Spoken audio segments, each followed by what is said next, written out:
हर रोज एक नई कहानी देखने के लिए चैनल को सब्सक्राइब करें और बेल आइकन दबाना ना भूलें। राहुल एक अमीर बिजनेसमैन था। राहुल अपने काम से बाहर गांव गया, जहां उसकी मुलाकात राधा से होती है। राधा को देखते ही वो मन ही मन में सोचता है, अरे यार कितनी सुंदर लड़की है, काश मेरी इससे बात हो जाए। जी भाई साहब, क्या हम लोगों को गांव तक लिफ्ट दे दोगे? वो क्या है ना, हमारी सहेली की साइकिल खराब हो गई है। ठीक है, मैं भी गांव ही जा रहा था। आइए आप लोगों को छोड़ देता हूँ। आपका बहुत बहुत धन्यवाद। अरे ओ राधा, आजा, देख जुगाड़ हो गया। ये भाई साहब हमको गांव तक छोड़ देंगे। राधा, बहुत प्यारा नाम है आपका। वैसे कौन से गांव जाना है आप लोगों को? क्योंकि मैं तो प्रतापगढ़ जा रहा हूँ। हमको भी वहीं जाना है, वही हमारा गांव है। और भाई साहब, आपका फिर से शुक्रिया।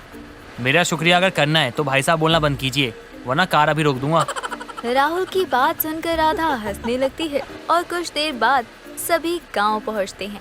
राधा एक गरीब किसान की बेटी थी, जिसे पढ़ने लिखने का बहुत शौक था, लेकिन कुछ मजबूरियों की वजह से वो पढ़ नहीं पाई।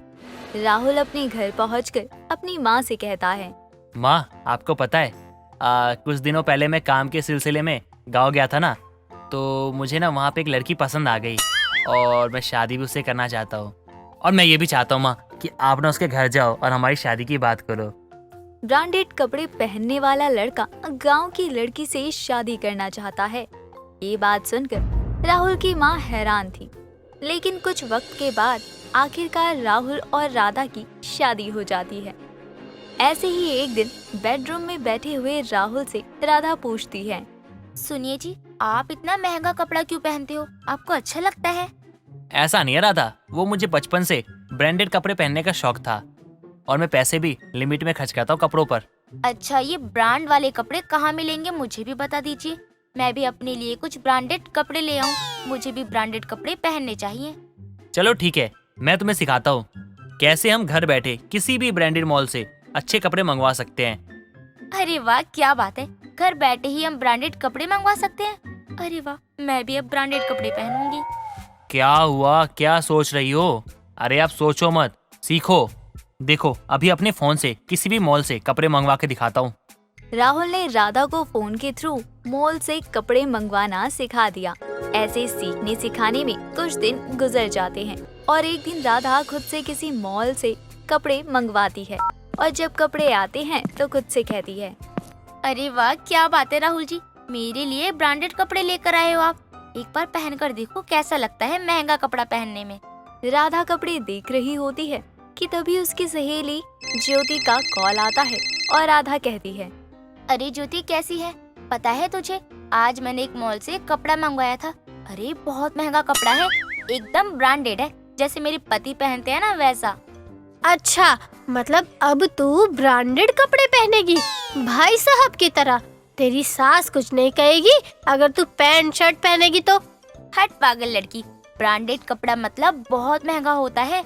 और रही मेरे पति के जैसे कपड़े पहनने की, मुझे खुद पसंद नहीं है पैंट शर्ट पहनना। जब तू आएगी ना, मैं तुझे अपने महंगे कपड़े दिखाऊंगी। वैसे कब आएगी तू? बहुत दिन हो गए तुझसे मिले हुए। मैंने इसीलिए तुझे कॉल किया था, मगर तू तो अपने महंगे कपड़ों की बड़ाई करने लग गई। वैसे तेरे घर 2 महीने बाद आऊंगी। भाई साहब तो काम में बिजी होंगे ना। ज्योति का फोन है क्या? लाओ, मुझे भी बात करनी है। और क्या हाल है साली साहिबा जी, कब आ रही हो हमसे मिलने? आप तो खुद बिजी रहते हो भाई साहब, तो आप ही बताओ, मैं जब आपके शहर आऊंगी तो कौन मुझे शहर घुमाएगा? पहली बात ना, तुम ये भाई साहब बोलना बंद किया करो। अरे जीजा हो तुम्हारा, जीजा बोलो। और जीजा नहीं बोल पा रही हो तो राहुल बोलो। अरे ऐसे कैसे जीजा बोल दूं? पहली बार जब हम लोग मिले थे तब भी भाई साहब ही बोला था, और अब भी बोलूंगी बस। राहुल और ज्योति बहुत मजाक करते हैं, लेकिन राधा अपनी साड़ी में उलझी हुई थी। ऐसे ही राधा अब मॉल से हर तीसरे दिन महंगे कपड़े मंगवाती और पहना करती। कहीं भी जाती तो लोग उसके महंगे कपड़ों की सराहना भी करते।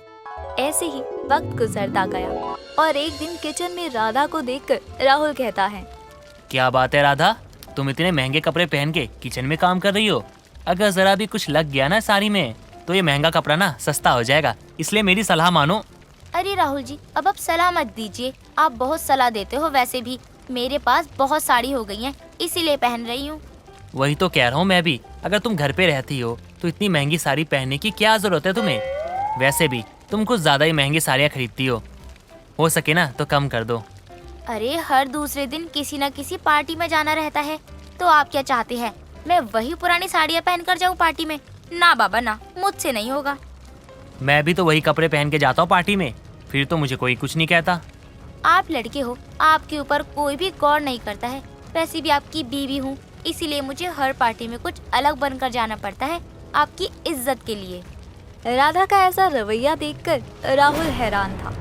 अब तक तो राधा को ऐसा कोई शौक नहीं था, लेकिन जब से महंगे कपड़ों का शौक हुआ है वो बिना वजह हर किसी को अपनी साड़ियों का प्राइस बताती और अपनी महंगी साड़ियों का घमंड करती। कुछ दिनों के बाद ज्योति उनके घर आती है और दोनों उसे घुमाते हैं। जब थक कर तीनों कैफे में बैठते हैं तभी वेटर राधा से टकराता है और राधा की साड़ी में कॉफी गिर जाती है। तभी राधा गुस्से में कहती है, अंधे हो क्या? अपनी आंखें कहीं छोड़ कर आए हो या किसी को घूरते हुए चल रहे हो? मैडम माफ कीजिएगा, गलती हो गई। अभी साफ कर देते हैं। आप टेंशन मत लो, अभी साफ हो जाएगा। तेरी औकात है क्या जो तू मेरी इतनी महंगी साड़ी को हाथ लगाएगा? तेरी जितनी पगार है ना, उससे भी महंगी साड़ी है ये। बड़ा आया साड़ी को हाथ लगाने वाला। अरे राधा रहने दे, क्यों भी ना वजह डांट रही है उस बेचारे को। गलती हो गई होगी, अब ऐसे भी कोई जानबूझकर क्यों करेगा? अरे तुझे पता नहीं है, ये गरीब लोग ऐसा ही करते हैं।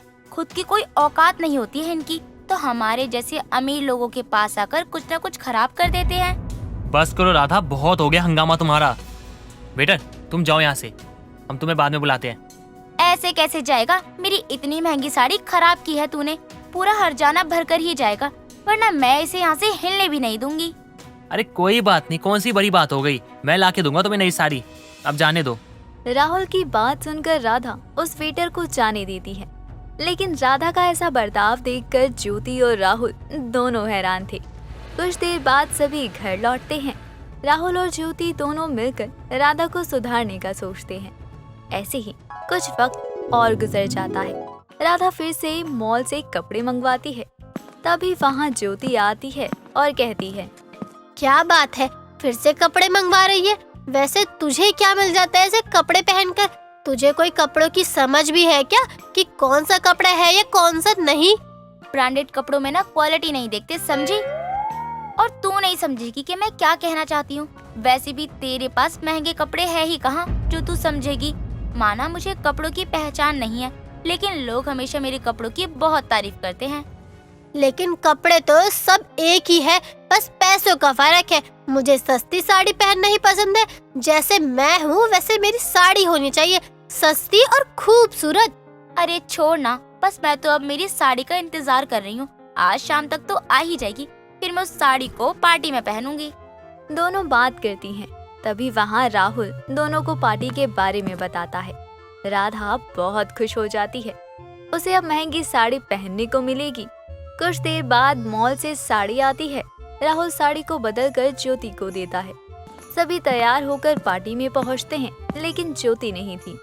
लोग जमकर राधा की साड़ी की तारीफ कर रहे थे। तभी वहां अचानक ज्योति भी राधा की जैसी साड़ी पहनकर आती है और राधा उसे देखकर कहती है, क्या बात है ज्योति, तेरे पास इतने पैसे कहाँ से आए जो इतनी महंगी साड़ी पहन ली तूने? तेरी तो इतनी हैसियत भी नहीं है जो इतना महंगा कपड़ा पहन सके तू। अरे नहीं राधा, भले ही तेरी और मेरी साड़ी दिखने में एक जैसी हो, लेकिन मेरी सस्ती साड़ी है। देख, वो भी बिल्कुल तेरी महंगी साड़ी जैसी है। वैसे भी क्या फायदा इतनी महंगी साड़ी पहनकर जो 200 में हर नुक्कड़ पर मिल जाती हो। राधा को ज्योति की बात बहुत बुरी लगती है, लेकिन उसे एहसास भी हो जाता है कि सस्ती और महंगे हम बनाते हैं, कपड़े तो वही हैं। उस दिन के बाद से राधा अब कभी भी महंगे कपड़े नहीं पहनती, बल्कि वो महंगे दिखने वाली साड़ी खरीदती है। दोस्तों, अगर आपको ये कहानी पसंद आई तो इसे लाइक करें, शेयर करें और कमेंट करके बताएं कि कहानी में आपको सबसे अच्छा क्या लगा।